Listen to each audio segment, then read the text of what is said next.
ఈ మధ్య నేను చూసా వైకాపా నాయకులు కొంతమంది బ్యానర్లు పట్టుకొని ఫ్లెక్సీలు పట్టుకొని బయలుదేరారు. కానీ నాకు ఆశ్చర్యం ఏంటంటే నేను చూసి ఆ ఫోటోలో ఉన్న వ్యక్తులు చూసా. ఫోటోలో ఉన్న వ్యక్తులు వాళ్ళ పిల్లలకేమో అమ్మఒడి డబ్బులు పడతాయి.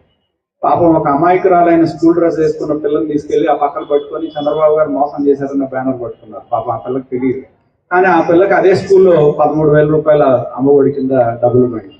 అంటే ఒకవైపు ఈ ప్రభుత్వం ఇచ్చే బెనిఫిషరీస్ పథకాల ద్వారా లబ్ధి పొందుతూ, రెండో వైపు ఆ బ్యానర్లు అమాయకులైన పిల్లల చేత పట్టుకొని ప్రభుత్వం తరఫున వచ్చే పథకాలు పొందుతూ, ప్రభుత్వం ద్వారా అమ్మఒడి వస్తుంది, ప్రభుత్వం ద్వారా పెన్షన్ తీసుకుంటారు, చనిపోవడం ప్రభుత్వం ద్వారా అన్నదాత సుఖీభావ కింద డబ్బులు తీసుకొని ఉంటారు, అన్ని తీసుకుంటున్నారు.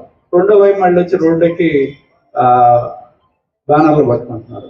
ఒకవైపు ప్రభుత్వ పథకాలు పొందుతూ మళ్ళీ ఇవ్వలేదనే ఒక ప్రచారాన్ని చేసే ప్రయత్నం చేస్తా ఉన్నారు. ఇది కేవలం ఏంటంటే ఒక చెడు సాంప్రదాయానికి తెరతీయటం జరిగింది.